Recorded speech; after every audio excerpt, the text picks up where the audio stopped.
Hello student, आज की class में बात करेंगे डोमेन नेम सिस्टम, जैसे हम लोग शॉर्ट में डीएनएस कहते हैं। यूनिट वाइज बात करूँ तो आप लोगों का 5th यूनिट का टॉपिक है, सिलेबस देख लीजिएगा। 4th यूनिट तक जितने भी मैंने वीडियो बनाया है उसको मैंने प्लेलिस्ट बना दिया कंप्यूटर नेटवर्क करके। नहीं देखे हैं, यहाँ आई बटन के क्लिक पे मैं प्लेलिस्ट भी डाल देता हूँ, आप उसे जाइए और एक बार ज़रूर देख लीजिएगा। ठीक है, क्लास स्टार्ट करने से पहले यदि चैनल को सब्सक्राइब नहीं किया है, सब्सक्राइब करके बेल आइकन को दबाना ना भूलें ताकि हर आने वाले नए वीडियो का नोटिफिकेशन आप तक पहुंचता रहे। चलिए देखते हैं डीएनएस डोमेन नेम सिस्टम कहता क्या है। तो डोमेन नेम सिस्टम को जैसे कि मैंने कहा शॉर्ट में क्या कहा जाता है, डीएनएस कहलाता है। यदि आप लोग को एग्जाम का पैटर्न ना पता है, या तो आपका 2.5 मतलब 2.5 नंबर का क्वेश्चन आता है, या आपका 7.5 नंबर का क्वेश्चन आता है। तो यदि क्वेश्चन 2.5 नंबर के पैटर्न में आएगा तो डीएनएस क्या है शॉर्ट में समझिए कहेगा, डेफिनेशन बता के छोटा सा एग्जांपल बता के ख़त्म कर दीजिएगा। यदि आपका जो है लॉन्ग लेंथ का यदि आता है, दीर्घ उत्तरीय प्रश्न यदि आता है, तो आपको सब कुछ बताना पड़ेगा जितना मैं आज आपको इस लेक्चर में बताने वाला हूँ। तो वीडियो को ध्यान से देखिएगा और समझिएगा।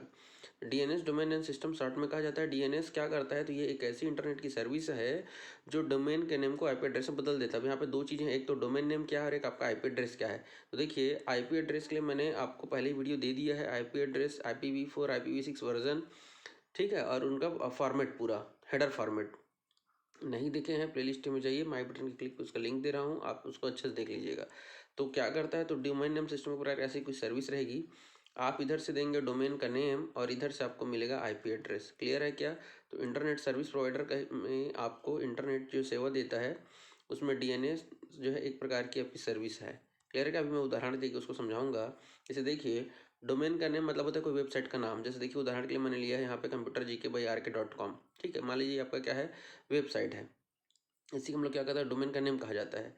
तो क्या होता है, कंप्यूटर में सिमिलर नाम के बहुत सारे वेबसाइट रहते हैं, तो नाम से वो आइडेंटिफाई नहीं कर पाता है।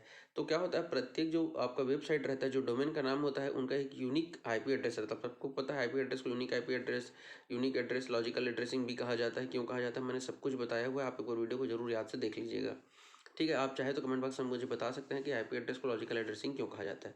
तो होता क्या है, जैसे एक और उदाहरण लेता हूँ, मोबाइल में ही देखिएगा, कॉन्टैक्ट लिस्ट में जाके आपके एक ही नाम के बहुत सारे फ्रेंड रहते हैं, जैसे अमित है, अजय है, तो अजय कश्यप, अजय निषाद, अजय निर्मलकर, ऐसे बहुत सारे फ्रेंड लोग का नाम रहता है नहीं। तो क्या होता है, सिर्फ अजय नाम से लिखेंगे तो कन्फ्यूजन होता है, इसलिए हम क्या कहते हैं, मान लीजिए एक ही फ्रेंड है अजय नाम का, उसका 2 मोबाइल नंबर है, तो हम क्या करते हैं, अजय 1, अजय 2, अजय जियो, अजय एयरटेल, ऐसे करते हैं कि नहीं करते। हमको सबका नाम याद रखने में थोड़ा सा क्या होता है, दिक्कत होता है। हम अधिकतम अपने क्या पेरेंट्स का नंबर और अपने रिलेटिव में 2-4 लोगों का ही नंबर याद रखते हैं, लेकिन कॉन्टैक्ट लिस्ट में है 1000 में है, तो सबका नंबर याद रखना पॉसिबल नहीं रहता है। तो हम उसको क्या करते हैं, नाम से सेव कर देते हैं। नाम से सेव करते हैं ना, वैसे ही कंप्यूटर के जो आपका जो डब्ल्यू सर्वर पे क्या है, एक ही नाम के बहुत सारे वेबसाइट हो सकते हैं, कन्फ्यूजन ना हो इसीलिए सबको आईपी एड्रेस दिया जाता है। तो आप जो भी नाम टाइप करते हैं उसके आधार पर वो क्या करता है, डोमेन को सर्च करता है।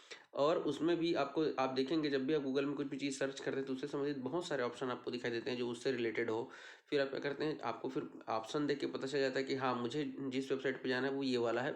फिर आप उसको क्या करते हैं, सेलेक्ट करते हैं। वो उम्मीद कर रहा हूँ मैं कि चीज़ें आपको समझ में आई होगी।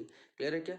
तो इस प्रकार से आप, हमने थर्ड पॉइंट में देखा कि आप जो है मानव को, मनुष्य को डोमेन का नेम, जैसे कि ये आपका कंप्यूटर जी के बयार के याद रखना आसान है, जबकि इंटरनेट क्या याद रखता है, वो आपका आईपी एड्रेस पर आधारित है। तो होता क्या है कि जब भी हम डोमेन का नेम टाइप करते हैं, लाइक ये कंप्यूटर जी के बयार के वेब ब्राउजर के यूआरएल सेक्शन में, आप सबको पता है यूआरएल कहाँ पे लिखा जाता है, एड्रेस बार में। यूआरएल का फुल फॉर्म भी आप मुझे बता सकते हैं, आप कमेंट बॉक्स में। ठीक है, जब भी हम डोमेन करने में ब्राउज़र पर टाइप करेंगे तो डीएनएस आपका का मुख्य काम वही रहेगा कि आपको क्या करे, वो नाम को आपका आईपी एड्रेस में कन्वर्ट करे, और वो फिर आपको क्या करे, रिटर्न आपको जो सर्वर से आपको रिस्पांस दे वो। ठीक है, और फिर आप उस वेबसाइट पर जाकर उस पर आप काम कर सकें। क्लियर रहता है? कंप्यूटर एवं होस्ट के नाम को भी आईपी एड्रेस में कन्वर्ट करने का काम करता है कौन? आपका डोमेन नेम सिस्टम।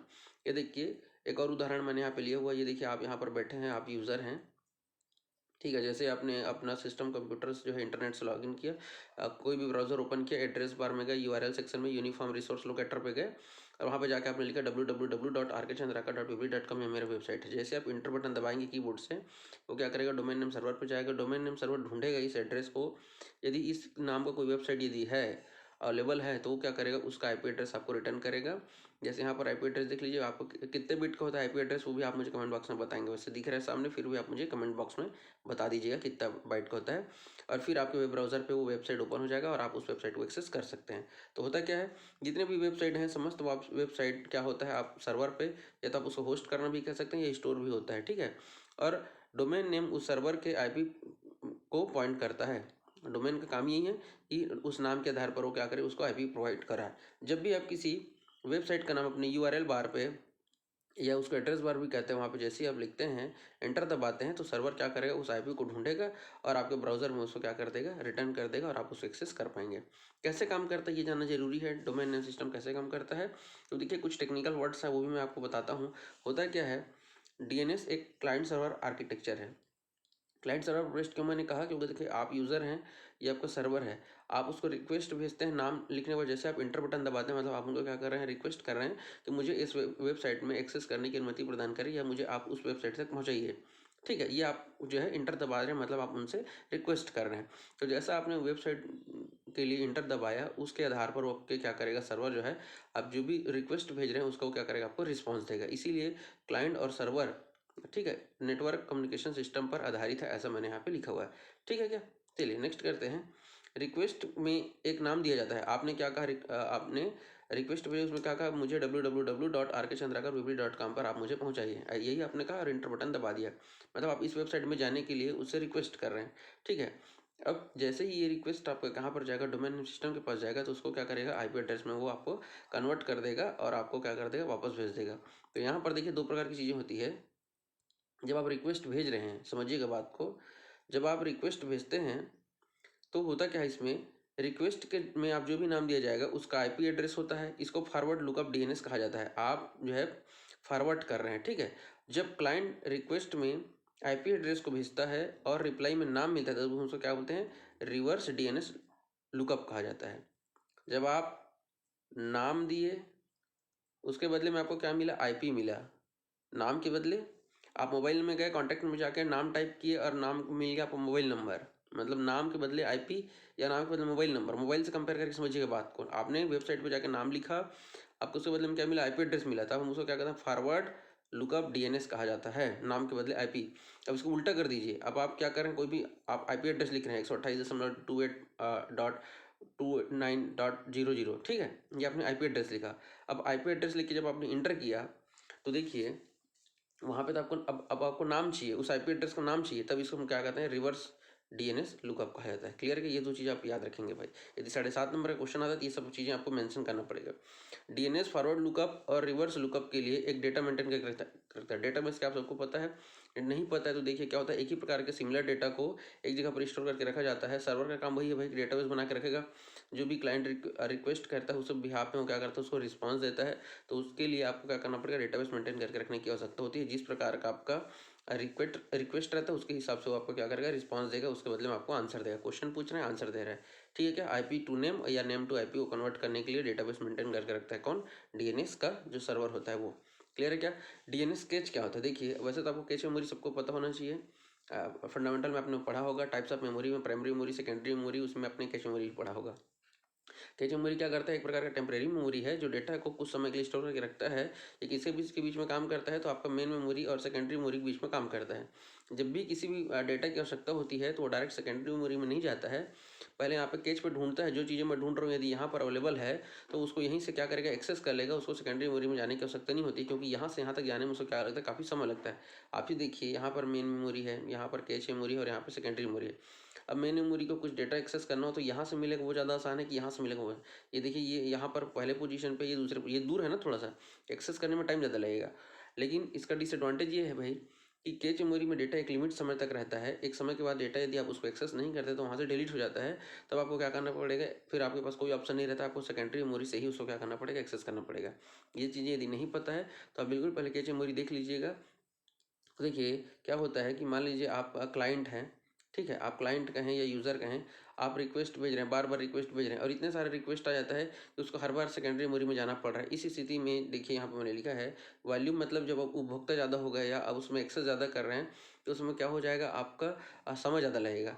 तो उस स्थिति में क्या होता है, हम कैच का प्रयोग करते हैं। कैच में क्या करते हैं, आपने किसी वेबसाइट के लिए, जैसे देखिए आप यदि नेट एक्सेस किए होंगे अच्छे से ब्राउज़र में, तो आपको पता होगा आपका कंप्यूटर का जो ब्राउज़र होता है, इंटरनेट के लिए एक्सेस करने के लिए जो ब्राउज़र यूज़ करते हैं, वो क्या करता है, अपना केज बना के रखता है। हिस्ट्री आपने देखा होगा, हिस्ट्री बना के रखे रहते हैं आप। यदि हिस्ट्री आप किसी वेबसाइट को पहले से एक्सेस किए रहते हैं, जैसे उस वेबसाइट का नाम लिखते हैं, वो सजेस्ट करने लगता है कि आप इस डेट पे इसमें एक्सेस किए थे आप, तो वो क्या करता है, वो सर्वर पे नहीं जाता है, वो कैश मेमोरी से उसको क्या कर लेता है, वो एक्सेस करने की अनुमति दे देता है। तो वही कह रहा है कि डीएनएस क्या करता है, डीएनएस केस जो होता है लोकल, जो है टेम्परेरी, जो मैंने वर्ड यूज़ किया था अभी, लोकल कॉपी टेम्परेरी बना के रख लेता है, और ओरिजिनल तो सर्वर में ही है, उसके बिहाफ में आप क्या कर सकते हैं, इसका उपयोग आप कर सकते हैं कम समय में। ठीक है, आपको यहीं से मिल जाएगा, तो आपको आगे जाने की आवश्यकता नहीं होती है। ये तो हो गया एडवांटेज वाली बात कि भाई अच्छा फैसिलिटी है कि चूज़ करिए। और लेकिन होता क्या है, लोकल कॉपी होने का फ़ायदा ये मिलता है कि नेटवर्क के सर्वर पर डीएनएस को रिजॉल्व करने का लोड नहीं बढ़ता है। हर बार उसको सर्वर से लेके यहाँ लाने की आवश्यकता नहीं, वो कैश से एक्सेस कर लेता है, ये कह रहा है मतलब। ठीक है, लोकल रिजॉल्व किया जाता है तो रिजॉल्व तो हो जाता है, लेकिन इसमें एक डिसएडवांटेज क्या है, अब यहाँ से देखिए। नुकसान ये है कि मान लीजिए आप किसी वेबसाइट को, मान लीजिए इसकी वैलिडिटी 30 दिन है, ठीक है, कैच की। आपने किसी वेबसाइट को 40 दिन पहले देखा था, अब तो कैच वहाँ से उसको हटा देगा। ठीक है, इस स्थिति में आपको क्या करना पड़ेगा, आपको कैच से नहीं मिलेगा, तब आपको सेकेंडरी मेमोरी में जाना ही पड़ेगा। इसी चीज़ को मैंने यहाँ लिखा है कि नुकसान ये भी हो सकता है भाई कि डीएनएस का जो कैच है आउटडेटेड हो जाए, तो डीएनएस रिजॉल्व नहीं होगा और आपको वेबसाइट ओपन नहीं होगा। इस स्थिति में आपके पास ऑप्शन क्या रहेगा, आपको क्या करना पड़ेगा, उसके बाद आपको मेन मेमोरी, मतलब आपको मेन सर्वर से ही उसको क्या करना पड़ेगा, एक्सेस करना पड़ेगा। डीएनएस कैच एक टाइम के बाद आपका मदद नहीं करेगा। तो होता क्या है कि जब भी आप इंटरनेट से कनेक्ट होते हैं, तो आपका जो आईएसपी होता है, इंटरनेट सर्विस प्रोवाइडर, ऑटोमेटिक आपको क्या कर देता है, एक डीएनएस सर्वर जो है, जिसको हम लोग प्राइवेट डीएनएस कहते हैं, वो आपको असाइन कर देता है। आप चाहे तो उन डीएनएस सर्वर के अलावा और भी बहुत सारे डीएनएस सर्वर होते हैं जो कि पब्लिक और फ्री होते हैं, उनका उपयोग करके भी आप क्या कर सकते हैं, इंटरनेट एक्सेस कर सकते हैं अपने कंप्यूटर पर। क्लियर है क्या? कुछ इंपॉर्टेंट डोमेन नेम है, ये यदि आपको जानना चाहिए, क्योंकि जब भी आप वेबसाइट ओपन करते हैं तो देखिए, एक तो सबसे पहले www लिखा रहता है .google.com, जैसे यही ले लेते हैं। तो जो अंतिम का जो डॉट, जैसे टोटल देखिए 2.3 यूज़ किया जाता है। तो www.google.co.in भी है और www.google.com भी है, आपने सबने देखा होगा। एक गूगल में आपका google.co.in ये भी है, आप सबको पता है ना। दो दो इनका मतलब यूआरएल है इनका, डोमेन का नेम है। अब यहाँ पर देखिए, जो मैं .com और .in कह रहा हूँ, ये होता है क्या, तो वो जो अंतिम का जो डॉट के बाद का जो एक्सटेंशन होता है, वो हमारा डोमेन नेम कहलाता है। तो इसमें एक प्रकार होता है आपका TLD, टॉप लेवल डोमेन। तो इसको आप क्या कर सकते हैं, कोई भी खरीद सकता है। ठीक है, कोई भी खरीद सकता है। इसमें कौन कौन से आते हैं, जो मोस्ट इंपॉर्टेंट, उसको मैंने यहाँ पे मेंशन किया है। एक आप देखेंगे .com, जो कमर्शियल बिजनेस वगैरह के लिए यूज़ किया जाता है। एक होता है ऑर्गेनाइजेशन वाले, जो कोई, जैसे हमारा कॉलेज है, स्कूल है, कोई इंस्टीट्यूट है, उन लोग .org यूज़ करते हैं। नेटवर्क के लिए .net, गवर्नमेंट यूज़ करता है .gov, एजुकेशन के लिए यदि कोई है तो .edu, नेम का कोई है तो .name, बिजनेस के लिए BIZ, और इन्फो इन्फॉर्मेशन के लिए। तो ये टॉप लेवल डोमेन है, जिसको कोई भी बंदा खरीद सकता है और यूज़ कर सकता है।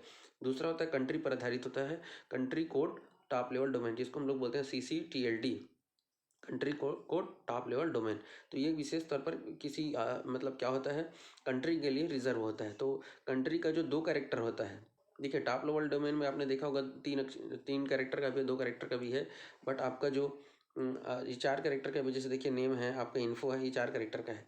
लेकिन आपका जो कंट्री कोड होता है टॉप लेवल डोमेन, वो केवल लास्ट के जो है 2 कैरेक्टर, कंट्री के आधार पर ये 2 कैरेक्टर को ही क्या करता है, ISO कोड के आधार पर नामित करता है। ठीक है, यहाँ पे देख लीजिए। तो जैसे देखिए कौन कौन से है ये, तो इसमें आपका US यूनाइटेड स्टेट के लिए IN, इंडिया के लिए, स्विट्जरलैंड के लिए CH है, चाइना के लिए CN है, रसिया के लिए .RU, और ब्राज़ील के लिए .PR। और एक आप सबको पता है songs.pk, बहुत एक पॉपुलर वेबसाइट होता था एक टाइम पे, ये आपको पाकिस्तान का है नहीं, तो ये आपको पता है .pk। तो इस प्रकार से कुछ डोमेन नेम का प्रकार है। ये लास्ट का जो 2 है आपका, ये नॉलेज के लिए मैंने डाल दिया था। एग्जाम में थोड़ा बहुत लिखते हैं तो ठीक है, नहीं लिखेंगे तो पहले का जो जितना ही मैंने बताया वो ज़्यादा इंपॉर्टेंट है। क्लियर है क्या? मिलेंगे नेक्स्ट लेक्चर में। वीडियो पसंद है तो लाइक कर देना। जितने भी मैंने क्वेश्चन पूछे हैं उसका आंसर मुझे कमेंट बॉक्स में बताइएगा, और मिलेंगे नेक्स्ट लेक्चर में। वीडियो देखने के लिए बहुत बहुत धन्यवाद। जय हिंद, जय भारत।